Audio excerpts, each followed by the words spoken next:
अब दोस्तों जब मैंने आपको यहाँ पे टैक्सेबल सप्लाई, एग्जेम्प्टेड सप्लाई और नॉन रेटेड सप्लाई बोला, ये मैंने आपको दोबारा से रिमाइंड करवा रहा हूं कि टैक्सेबल सप्लाई क्या होगी, जो कि सेक्शन 2108 के अंदर लिखी हुई। Taxable supply means a supply of goods और सर्विसेज और both which are leviable to tax under this act, यानी कि जिसके ऊपर टैक्स लेवी होगा उस सप्लाई के ऊपर, जो कि गुड्स की होगी, सर्विसेज के ऊपर, वही क्या होगी, टैक्सेबल सप्लाई होगी। एग्जेम्प्टेड सप्लाई क्या होगी दोस्तों, as per section 247 exempted supply means supplies of any goods or services or both which attract a nil rate of tax or which may be wholly exempted from the tax under section 11 or under section 6 of IGST Act and include non taxable supply। exempted supply क्या होगी, जो कि GST, SGST या IGST के अंदर exempt होगी, और इसको में नॉन टैक्सेबल सप्लाई को भी इंक्लूड करेंगे हम। बट नॉन टैक्सेबल सप्लाई को मैंने चार्ट में अलग से आपको बताया, तो इसे अलग से ही समझते रहिए, क्योंकि ITC के अंदर हमारे पास जब आपको मैं प्रोपोर्शनेट मेथड के अंदर लेके आऊंगा तो वहां पे देखोगे कि इस एग्जेम्प्टेड सप्लाई के उन्होंने दो पार्ट कर दिए, exempted supply plus non taxable supply. Zero rated supply दोस्तों क्या होती है, जिसको हम बोलते हैं एक तरह से एक्सपोर्ट और supply to SEZ units. As per section 223 of IGST Act means zero rate of supply shall be the meaning assigned to it in section 16 में जो डिफाइन करा गया है, और as per section 16(1) के अंदर zero rated supply means दोस्तों ऊपर वाला है 223 CGST Act, अब अगला है 16(1) IGST Act means any of following supplies of goods or services or both, namely export of goods or services or both, यानी कि एक्सपोर्ट की बात कर रहा है। दूसरा सप्लाई ऑफ गुड्स और services both to special economic zone SCZ developer and SCZ units. तो ये डेफिनेशन दोस्तों दोबारा से रिमाइंड कराई है। अब आगे चलते हैं दोस्तों ब्लॉक क्रेडिट की सेक्शन 17(5) के बारे में, कि जहां पे आपको कुछ इनपुट जो कि गुड्स पे होगा, सर्विसेज पे होगा, जिसका स्पेसिफिकली बोल दिया है कि आपको इसका इनपुट टैक्स क्रेडिट नहीं मिलेगा। तो ये मेरा टोटल इनपुट टैक्स क्रेडिट में से सबसे पहले माइनस होगा, और उसके बाद अगर कोई प्रोपोर्शनेट वाली चीज है वो होंगी। कहता है पहले मोटर व्हीकल, कहता है कि ITC for motor vehicle will not be available except when they are used for, किन चीजों के लिए यूज हो रही हैं, ये किसके क्या पर्पज है उनका, ट्रांसपोर्टेशन ऑफ गुड्स। ये अगर आपके पास व्हीकल है और उस व्हीकल को आप किस चीज के लिए यूज करते हो, ट्रांसपोर्टेशन के लिए यूज करते हो, गुड्स के ट्रांसपोर्टेशन के लिए, तब इनपुट टैक्स क्रेडिट मिलेगा। बट अगर आपकी कंपनी है और आपके पास मोटर व्हीकल है, कार है, गाड़ी है, कोई और है, तो बस है, तो आपको उसका इनपुट टैक्स क्रेडिट नहीं मिलेगा अगर आपका उस कंपनी का नेचर ऑफ बिजनेस ट्रांसपोर्टेशन का नहीं है।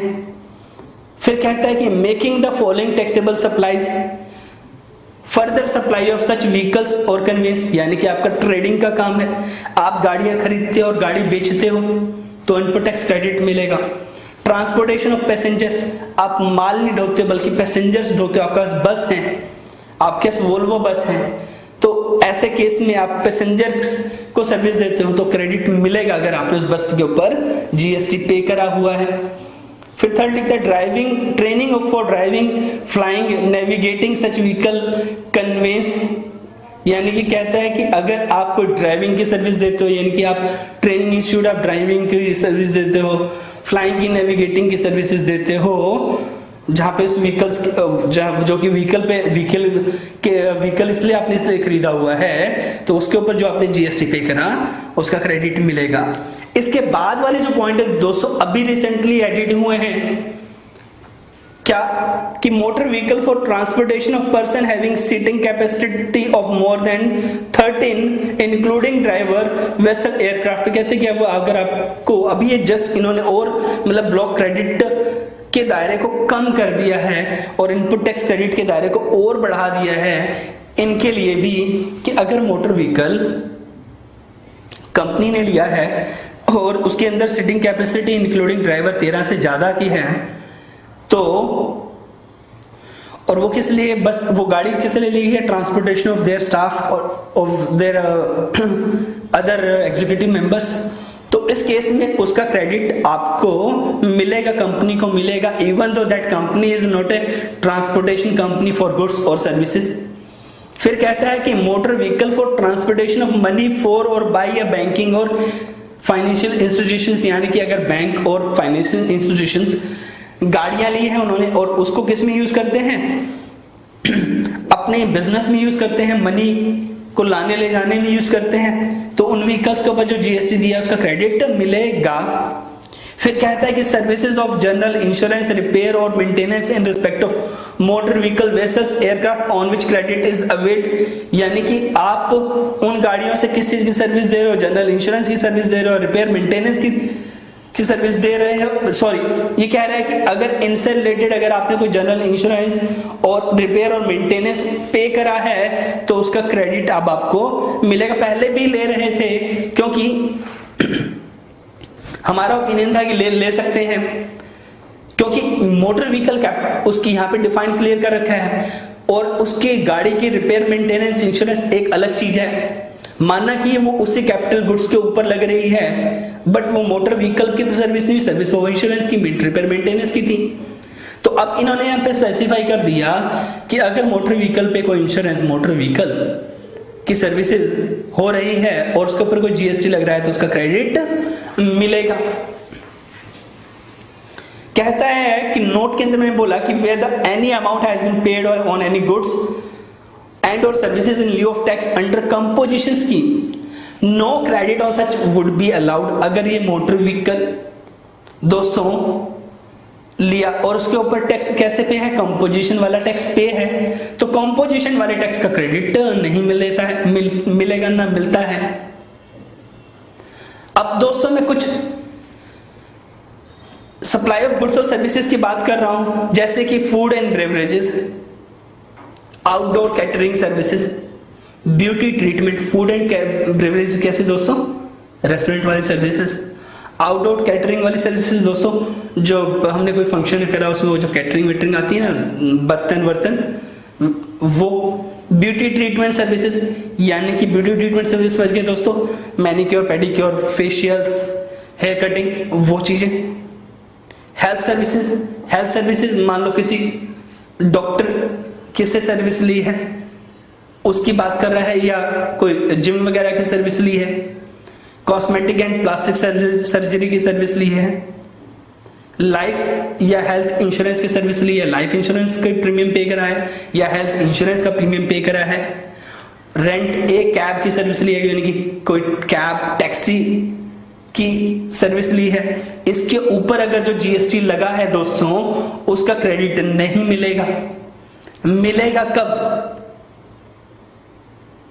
तभी मिलेगा where services are notified as a obligatory any law for any employer to provide employ, यानी कि लॉ ही बाउंड करता है इस एम्प्लॉयर को कि ऊपर में से कोई सर्विसेज देनी ही पड़ेगी एम्प्लॉय को due to any under law, like factory law के अंदर लिखा हुआ है कि आपको कैंटीन सर्विस देनी है तो फूड एंड बेवरेजेस तो देना ही पड़ेगा और उसके ऊपर जो जीएसटी लगेगा तो उसका क्रेडिट मिलेगा। अगर वो मैंडेटरी है कि कैंटीन सर्विस देनी है अंडर फैक्ट्री एक्ट तो इस एम्प्लॉयर को जो टैक्स जो ये चार्जेस पे करेगा उस पर जो जीएसटी लगेगा उसका क्रेडिट उसे मिलेगा। फिर कहता है कि service of a particular category are used toward making taxable outward supply of the same category, मतलब कि मेरा काम भी कैटरिंग का ही है, मेरा काम ही आउटडोर कैटरिंग का है दोस्तों, मैं एक मेरा भी आउटपुट सप्लाई क्या है कैटरिंग की और मैंने किसी से सर्विस भी किसी चीज के लिए है कैटरिंग की सर्विस ली है, मेरा टैक्सी का ही काम है, मैं टैक्सी की ही सर्विस देता हूं और मैंने भी किसी और को सर्विस देने के लिए किसी और दूसरे बंदे से टैक्सी की सर्विस ले ली, तो क्या होगा दोस्तों, इस केस में जो मैंने टैक्सी की सर्विस ली और उसके ऊपर जो जीएसटी दिया और उसके बाद मैंने उस टैक्सी से दूसरे अपने क्लाइंट को सर्विस दी, टैक्सी की सर्विस दी, तो उस पे जो मैंने जीएसटी पे करा तो और यहाँ पे जो इनपुट टैक्स क्रेडिट है उससे मैं उसे सेट ऑफ कर सकता हूं इस सिचुएशन में। फिर 3 सर्विसेज और हैं, membership of club, health and fitness centre, travel benefit to employees, इस केस में कभी भी आईटीसी नहीं मिलेगा इन एनी सिचुएशन। अब दोस्तों थर्ड पे आते हैं 17(5) के सी पे, construction of immovable property other than plant and machinery, यानी कि कहता है कि इमूवेबल प्रॉपर्टी की कंस्ट्रक्शन अगर हो रही है और वो कंस्ट्रक्शन प्लांट एंड मशीनरी की नहीं है, तो आपकी पहली जो कि सर्विसेज है work contract services, except where it is input service for further supply of work contract services. कहता है कि आपको वर्क कॉन्ट्रैक्ट सर्विसेज का क्रेडिट नहीं मिलेगा। वर्क कॉन्ट्रैक्ट सर्विसेज, फिर नीचे एक्सेप्ट वाली बात कर रहा है। एक्सेप्ट क्या कह रहा है कि अगर वर्क कॉन्ट्रैक्ट सर्विसेज दोस्तों वो वाली है, कॉन्ट्रैक्टर सब कॉन्ट्रैक्टर वाली है इमूवेबल प्रॉपर्टी पे, यानी कि वर्क कॉन्ट्रैक्ट की सर्विसेज इमूवेबल प्रॉपर्टी पे दी गई है, पर वो किस रिगार्डिंग है, उसके पीछे सब कॉन्ट्रैक्टर की सर्विस है वो, तो इनपुट टैक्स क्रेडिट मिलेगा। यानी कि मेन कॉन्ट्रैक्टर जिसको किसी इमूवेबल प्रॉपर्टी पे कंस्ट्रक्शन का काम मिला और उसने बैक टू बैक किसी नीचे सब कॉन्ट्रैक्टर को काम दे दिया, तो सब कॉन्ट्रैक्टर जो वर्क कॉन्ट्रैक्ट की सर्विसेज देगा मेन कॉन्ट्रैक्टर को, और उस वर्क कॉन्ट्रैक्ट पे जीएसटी जो लगाएगा तो उसका क्रेडिट मेन कॉन्ट्रैक्टर लेगा। बट जब मेन कॉन्ट्रैक्टर प्रिंसिपल कोई इमूवेबल प्रॉपर्टी पे जो सर्विस देगा उसका क्रेडिट नहीं मिलेगा, उसकी बात हो रही है। दूसरा, any goods or services received by a taxable person for construction of immovable property on his own account even where goods is used for furtherance of business, यानी कि कहता है कि कोई भी गुड्स कोई भी सर्विसेज आप अपनी इमूवेबल प्रॉपर्टी बनाने के लिए खर्च कर रहे हैं, पे कर रहे हैं, चाहे वो बिजनेस पर्पज के लिए क्यों ना वो बिल्डिंग यूज हो, वो इमूवेबल प्रॉपर्टी यूज क्यों ना हो, आपको क्रेडिट नहीं मिलेगा, आईटीसी नॉट अवेलेबल। कंस्ट्रक्शन में क्या क्या इंक्लूड करोगे, रिकंस्ट्रक्शन भी कंस्ट्रक्शन माना जाएगा, रिनोवेशन भी कंस्ट्रक्शन माना जाएगा, कोई और फर्दर एडिशन कर रहे हो, अल्टरेशन कर रहे हो, रिपेयर कर रहे हो, जो कि आप कैपिटलाइज करने जा रहे हो, वो सारा का सारा इमूवेबल प्रॉपर्टी में आएगा और उसके ऊपर जो जीएसटी होगा उसका क्रेडिट नहीं मिलेगा other than plant and machinery. तो दोस्तों प्लांट एंड मशीनरी में क्या बोलना चाहता हूं, प्लांट एंड मशीनरी डिफाइन कर रखा है, बता रखा है कि प्लांट एंड मशीनरी क्या।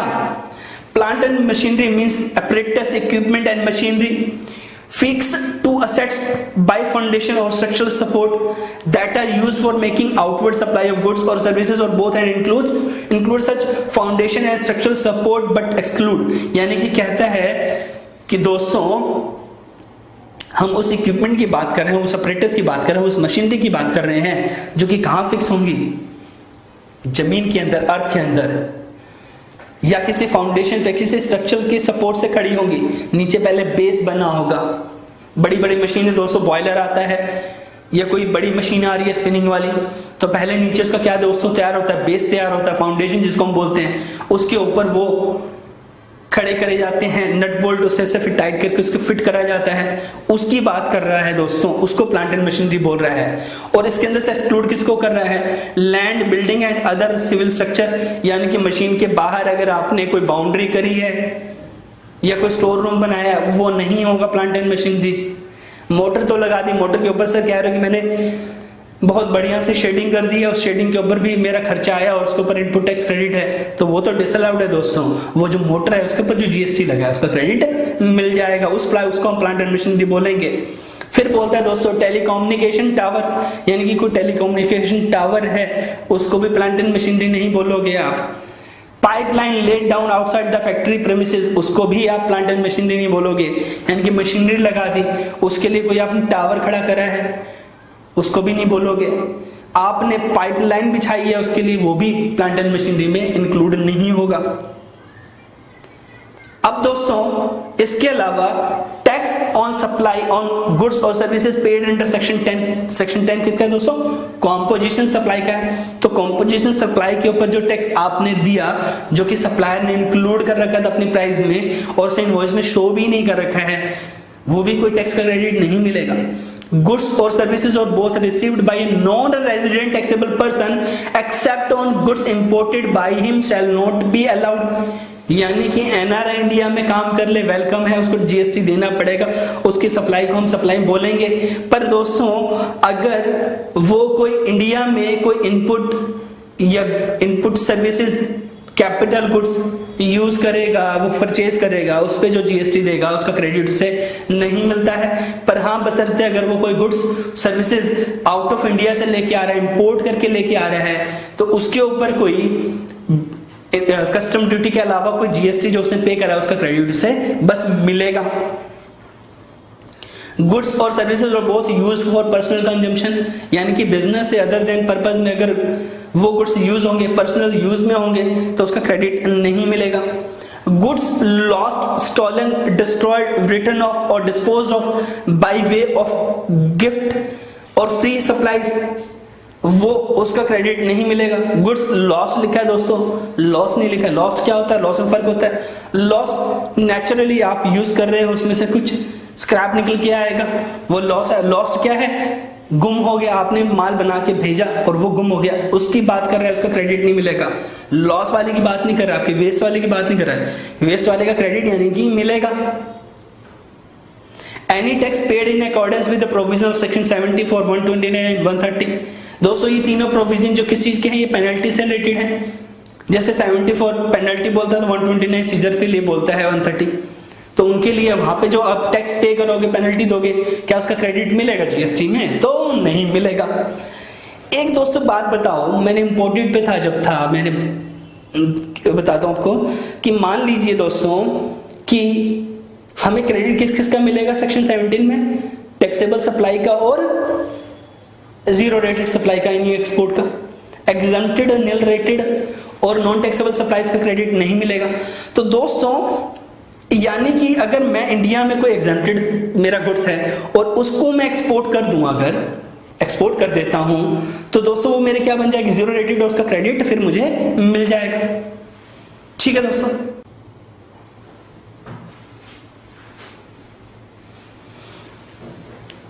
ठीक है दोस्तों, उसका हमें क्रेडिट मिलेगा क्योंकि वो क्या बन गई, एग्जम्प्टेड नहीं है एक्सपोर्ट के केस में, वो क्या बन गई, जीरो रेटेड। चाहे इंडिया में उसके ऊपर टैक्स नहीं लग रहा था, उसको मैं नॉन टैक्सेबल बोल रहा था और मुझे प्रोपोर्शनेट करना पड़ता है इनपुट टैक्स क्रेडिट, बट अगर जीरो रेटेड बन गई तो मुझे उस पर अगर मैंने कोई टैक्स पे करा होगा तो पूरा क्रेडिट मिलेगा। तो दोस्तों मैंने आपको टैक्स प्लानिंग बता दी। आपको एक एग्जांपल दोस्तों कहता है कि सिचुएशन पहली है कि due date of filing of return 20 अक्टूबर का है। Actually date of annual filing rate of return कब की है, 31 अक्टूबर 2017 का है।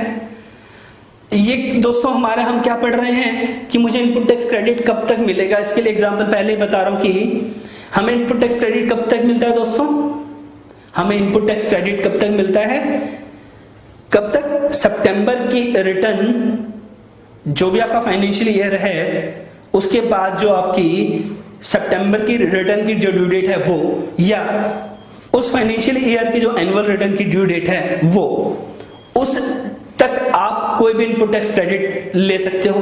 तो वो एग्जांपल से पहले समझा रहा हूं मैं आपको दोस्तों। तो यानी कि इस केस में ड्यू डेट ऑफ रिटर्न 17 की कब की है, 20 सितंबर की, 20 अक्टूबर, और 16-17 अगर फाइनेंशियल ईयर है तो उसकी ड्यू डेट क्या हुई एनुअल रिटर्न की, 31 दिसंबर। तो इस केस में मुझे आईटीसी कब तक मिल सकता है, 16-17 का 20 अक्टूबर तक।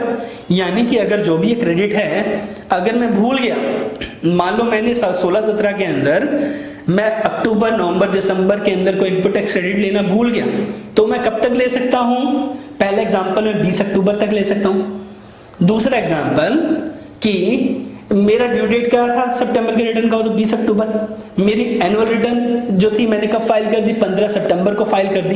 तो उसमें से पहली डेट कौन सी, 15 सितंबर। तो आईटीसी मुझे कब तक मिल सकता है मेरे बिल्स के लिए, 16-17 के बिल्स के लिए, 15 सितंबर तक। तीसरा एग्जांपल दोस्तों, 20 अक्टूबर मेरी ड्यू डेट है सितंबर की, एनुअल रिटर्न कब तक फाइल होगी मेरी, 10 नवंबर। तो डेट कौन सी पहले, 20 अक्टूबर। तो 20 अक्टूबर मेरी क्या है, इनपुट टैक्स क्रेडिट क्लेम करने की डेट है। ये समझ में आ गया दोस्तों कि मुझे इनपुट टैक्स क्रेडिट कब तक मिलेगा एग्जांपल से। अब मैं आ रहा हूं सेक्शन 18 पे। सेक्शन 18 क्या बोलता है दोस्तों, eligibility of ITC in case of new registration. तो अब ये कुछ मुझे वो सिचुएशन बताएगा ये सेक्शन कि मुझे क्रेडिट कब किस पीरियड के लिए मिलेगा। जो मैंने आपको पीरियड मैंने अभी बताया एग्जांपल में, वो यहां पे चेंज होने वाला होगा। पहला केस कि person liable for registration under section 25(1), registration का जो सेक्शन 25 है उसके अंदर वो लाइबल हो गया रजिस्ट्रेशन कराने के लिए। और अगर उसने who applies for registration within 30 days और उसने विद इन 30 डेज रजिस्ट्रेशन के लिए अप्लाई कर दिया, then in that case entitled to credit of input tax credit with respect to किस चीज का क्रेडिट उसे मिल जाएगा, जो कि inputs held in stock, semi finished goods और फिनिश्ड गुड्स, यानी कि गुड्स का मिलेगा, सर्विसेज का नहीं मिलेगा। गुड्स की बात कर रहे हैं यहाँ पे दोस्तों। तो ये क्रेडिट वो कब तक ले सकता है, relevant date as on the preceding date on which it become liable to tax.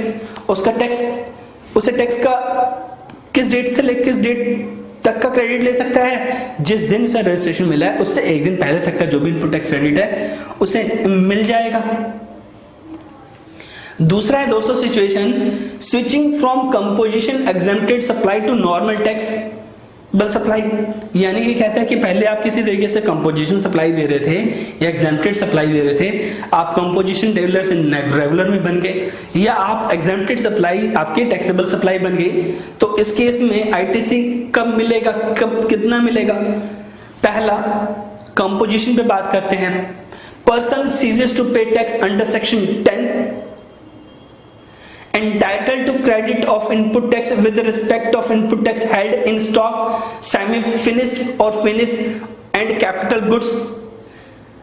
इसके लिए रेलिवेंट डेट कौन सी होगी, कब तक का क्रेडिट मिलेगा, as on the preceding date on which liable to pay tax under section 10, यानी कि जिस दिन तक वो कंपोजिशन के अंदर एप्लीकेबल था उस डेट तक का से पहले तक का जो भी उसके पास स्टॉक पड़ा होगा उस स्टॉक के ऊपर जो इनपुट टैक्स क्रेडिट है वो उसे मिल जाएगा। दूसरा एग्जेम्प्टेड से वो टैक्सेबल सप्लाई बन गई उसकी, तो गुड्स और सर्विसेज बिकम टैक्सेबल। उस केस में entitled to credit of input tax with respect of inputs held in stock, semi finish और फिनिश्ड एंड कैपिटल गुड्स। तो उस केस में रेलिवेंट डेट क्या होगी, as on the preceding date from which supply become taxable. तो जिस दिन तक उसकी एग्जेम्प्टेड सप्लाई थी उस डेट पे जो उसका स्टॉक था उसके ऊपर जो जीएसटी उसने पे करा था उसका क्रेडिट उसे मिल जाएगा। Credit on capital goods to be available after, इसके अंदर दोस्तों कैपिटल गुड्स के अंदर कहते हैं कि आप कैपिटल गुड्स का क्रेडिट जब लोगे, इनपुट्स का तो आप बिल के बेसिस पे ले लोगे जितना स्टॉक आपकी क्वांटिटी पड़ी है, कैपिटल गुड्स में तो आपको क्वांटिटी तो वही रहेगी। उस केस में आपको क्या करना है, आपको उतने पीरियड का जितना पीरियड आपका इसमें एग्जम्पशन या कंपोजिशन में रहा उस पीरियड के लिए आपको क्वार्टरली बेसिस पे 5% के रेट के हिसाब से अपने कैपिटल गुड्स की वैल्यू को डाउनवर्ड करना है, इनपुट को डाउनवर्ड करना है। उसके बाद जो इनपुट बचेगा वो इनपुट टैक्स क्रेडिट आप ले सकते हैं इस डेट पे। अब देखिए दोस्तों, इसके अंदर purchase invoice should not be earlier than 1 year from the relevant date, यानी कि जो अभी मैंने सेक्शन 18 के अंदर आपको कंपोजिशन बोला और एग्जेम्प्टेड से टैक्सेबल वाला बोला, उसके अंदर जो गुड्स पड़े होंगे वो गुड्स वो होने चाहिए जिनके इनवॉइसेस जो हैं 1 साल से ज्यादा के पुराने नहीं होने चाहिए। ठीक है दोस्तों। दूसरा बोलता है कि उसकी आपको डिक्लेरेशन देनी होगी online in the form ITC1, और ये ITC फॉर्म कब तक फाइल हो जाना चाहिए, with in 30 days from the become eligible. और स्टॉक की भी डिटेल हमें देनी पड़ेगी ITC01 के अंदर, वो भी विद इन 30 डेज के अंदर। और अगर ये दोस्तों ये क्रेडिट जो है अगर आपका 2 लाख से ज्यादा का है तो CA सर्टिफिकेशन भी या कॉस्ट ICMA की सर्टिफिकेशन भी लेनी होगी उस क्रेडिट के ऊपर। अब दोस्तों मैं आपको अगला प्रोविजन पढ़ा रहा हूं, सेक्शन 18 सबसेक्शन 3। तो 18(3) दोस्तों क्या है, ये कहता है कि change in constitution of taxable person, यानी कि टैक्सेबल पर्सन की जो एक तरह से कह सकते हैं आइडेंटिटी वो चेंज हो गई कि कोई सोल प्रोप्राइटरशिप है वो पार्टनरशिप में कन्वर्ट हो गया, कोई कंपनी है उसका बिजनेस किसी और कंपनी ने टेक ओवर कर लिया, खरीद लिया, उन सिचुएशन की बात करेंगे इस सेक्शन के अंदर। कहता है कि change in constitution of registered taxable person on account of sale, merger, demerger, amalgamation, lease और ट्रांसफर ऑफ बिजनेस। अगर इस किसी भी टर्म के अंदर उसका बिजनेस कोई दूसरा पर्सन, कोई दूसरी कंपनी, कोई दूसरी एंटिटी एक्वायर कर लेती है, तो जो क्रेडिट पड़ा होगा उस पुराने, उस टैक्सेबल पर्सन के अंदर, उस इनपुट टैक्स क्रेडिट का क्रेडिट क्या नई वाली एंटिटी को मिलेगा, और मिलेगा तो कितना मिलेगा? मिलेगा transfer of unutilised ITC in books of allowed to add to such sold, merge, demerge, amalgamated, lease, transfer business. यानी कह रहे हैं कि अनयूटिलाइज्ड आईटीसी जो पड़ा होगा पुरानी कंपनी के पास, वो सारा क्रेडिट नई कंपनी को मिलेगा। पर कंडीशन है जो नीचे लिखे हुए दोस्तों, क्या कहता है कि ITC shall be apportion in the ratio of value of assets of new unit in case of demerge scheme. Demerge के केस में दोस्तों जितना उसने उसकी पुरानी वाली एसेट्स को नए डिमर्ज के अंदर दोस्तों क्या होता है, वो अपनी वैल्यूएशन पे एसेट्स को एक्वायर करता है, तो जिस वैल्यू पे एक्वायर करेगा उसी प्रोपोर्शनेट क्रेडिट में क्रेडिट कैरी फॉरवर्ड होगा, अदरवाइज एज सच पूरा आ जाएगा। दूसरा कहता है कि ट्रांसफरर यानी कि जिसने बिजनेस खरीदा उसको to submit certificate for practising CA certifying whether the sale, merge, demerge, amalgamation, lease, transfer has been done with specific provision of transfer of liability. यानी कि वो एक सर्टिफिकेट देगा जिसके अंदर बोलेगा, सीए से सर्टिफिकेट लेगा और सबमिट करेगा कि ये जो ट्रांजैक्शन हुई है उसके अंदर असेट्स और लायबिलिटी इस as per applicable provision, ROC के चाहे वो प्रोविजन है, वो सारे या जीएसटी के जो प्रोविजन है पूरे कंप्लाई करते हुए करे गए हैं।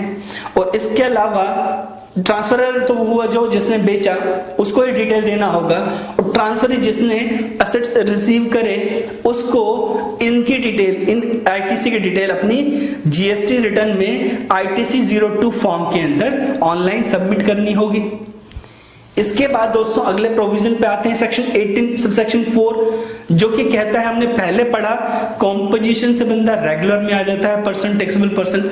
Now in this case when regular person switch to composition scheme during the period, तो उस केस में उसके जीएसटी इनपुट टैक्स क्रेडिट का क्या होगा?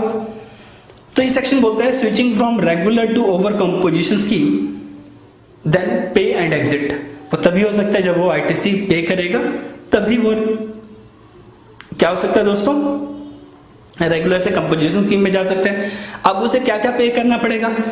Eligible credit earlier law carry forward in the return, यानी कि अगर उसके पास जो input tax credit carry forward आ रहा है वो इनपुट टैक्स क्रेडिट कौन सा है, कोई पुराने वाले जो लॉ थे पहले वाले उसका है, और amount equivalent to credit of input tax in which in respect of input held in stock, input contained in semi finished or finished stock held in stock and capital goods as on the appointment day। यानी कि जिस दिन वो switch करना चाहता है उस date तक के स्टॉक के ऊपर जो इनपुट टैक्स क्रेडिट है वो दोनों क्या करना होगा?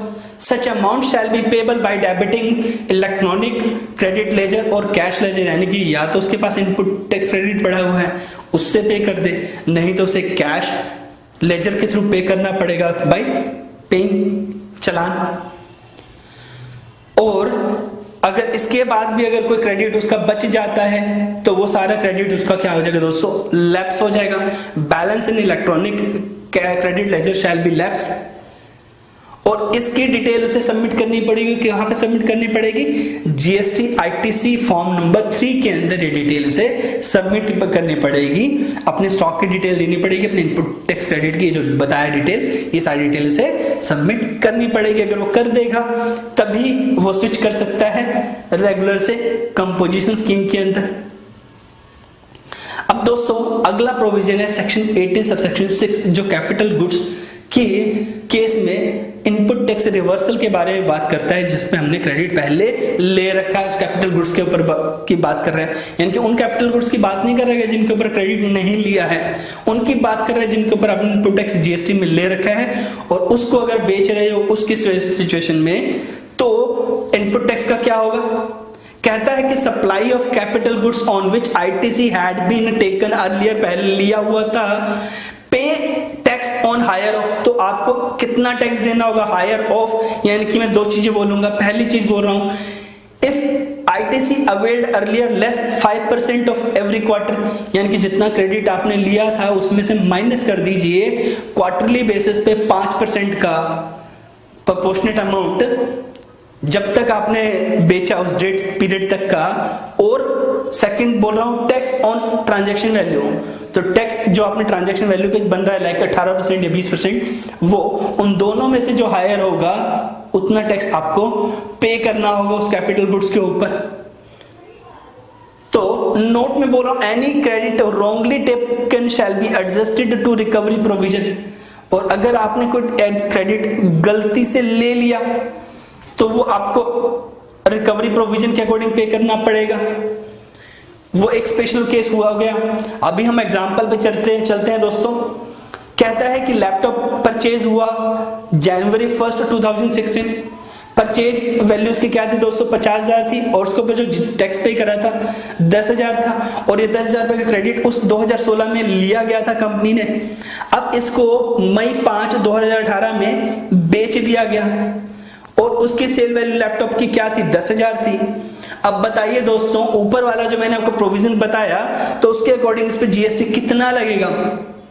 10,000 रुपए के ऊपर दोस्तों जीएसटी मान लेते हैं, लैपटॉप पे जीएसटी जो है 18% का है, और मान लीजिए इंटरस्टेट बेचा गया तो आईजीएसटी 18%, तो 10,000 के ऊपर टैक्स कितना बना 1800। पहली वैल्यू, नीचे वाली वैल्यू निकाल ली हमने, transaction tax on transaction value. दूसरी वैल्यू दोस्तों, इसके ऊपर इनपुट टैक्स क्रेडिट कितना ले गया था इस लैपटॉप पे 10,000 रुपए का।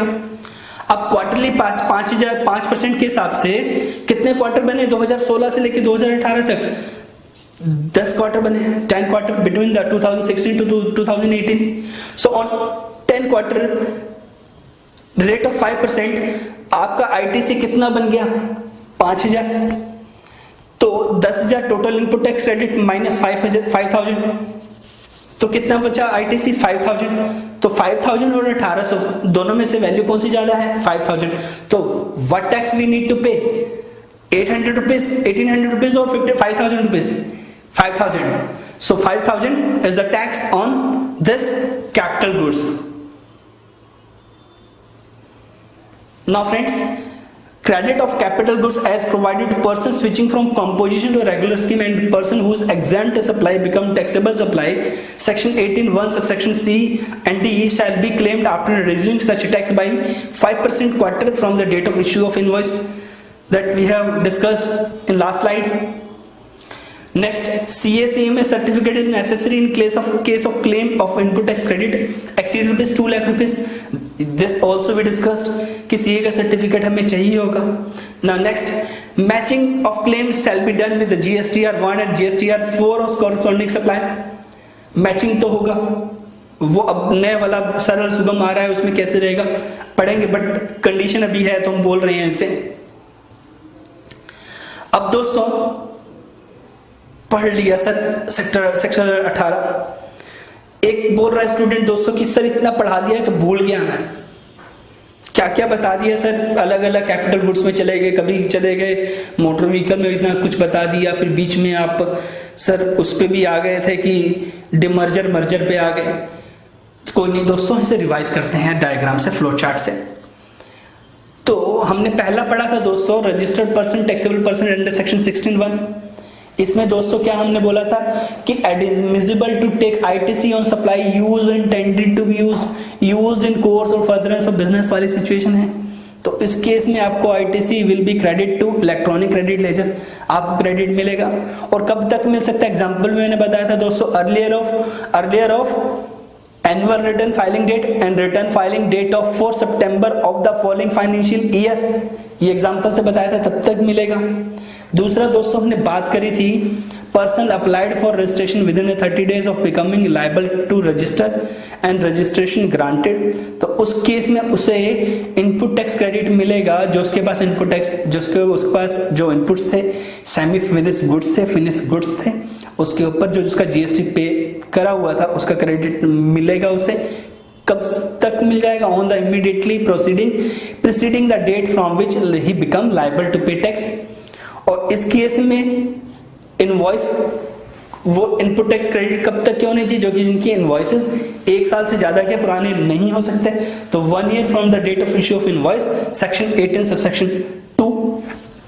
नेक्स्ट दोस्तों, person applied for voluntary registration, voluntary registered registration करवाता है, तो उसे भी ऊपर जिस तरीके से हमने बात करी गुड्स की कि क्रेडिट मिलेगा, यहाँ पे भी क्रेडिट मिलेगा, और कब से मिलेगा, जिस दिन उसको रजिस्ट्रेशन ग्रांट हुआ उस दिन से पहले तक का जो भी उसके पास टैक्स पेड है, और वो भी इनवॉइसेस, और कौन से इनवॉइसेस का मिलेगा, कौन से गुड्स का मिलेगा, जो जिनके इनवॉइसेस 1 साल से ज्यादा के पुराने नहीं है। फिर दोस्तों अगला हमने पढ़ा था, registered taxable person ceases to pay composition tax, यानी कि वो कंपोजिशन से बाहर आ गया, नॉर्मल में टैक्स पे बन गया, तो उस केस में ITC available in respect of ITC inputs, capital goods, semi finish goods, finish goods का क्रेडिट मिलेगा on the immediately preceding the date from which he become liable to pay tax under section 10, यानी कि जिस दिन तक वो composition में registered था उस डेट तक का जो उसका इनपुट टैक्स क्रेडिट अगर बनता है गुड्स के ऊपर, उसका क्रेडिट मिलेगा। नेक्स्ट है दोस्तों case where exempted supply become taxable supply, तो उस केस में सेम जो हमने ऊपर वाले में केस में बात करी कि इन गुड्स का क्रेडिट मिलेगा, कैपिटल गुड्स हुआ, इनपुट सर्विसेज नहीं, semi finish goods, finish goods, तो कब से मिलेगा, वही इमीडिएटली प्रीसीडिंग द डेट, जिस डेट पे वो टैक्सेबल सप्लाई देने लग गया उस डेट से पहले तक के इन चीजों के ऊपर जो आईटीसी पे होगा उसका क्रेडिट उसे मिलेगा। और अर्लीस्ट ऑफ द फॉलोइंग कौन सा डेट दोस्तों, वही एनुअल रिटर्न वाला डेट या सितंबर के रिटर्न वाली डेट, और सेकंड वाले एग्जेम्प्टेड वाले केसेस में 1 year from the date of issue of invoices, ये आएगा। तो ये समराइज फॉर्म में दोस्तों हमने दोबारा समझ लिया सेक्शन 18 को। अब हम बात पे आते हैं रिवर्सल वाले पे। रिवर्सल भी हमने पढ़ा था दोस्तों कि रिवर्सल अगर पार्टली बिजनेस पर्पज में हो रहा है, partly other than business purpose में यूज हो रहा है, तो इनपुट टैक्स क्रेडिट हमें रिवर्स करना होगा, उसके मैं रूल रेफर करना था, तो वो वही रूल की मैं बात कर रहा हूं जो कि मैं बोलता हूं कि आईटीसी रूल फ्रॉम 36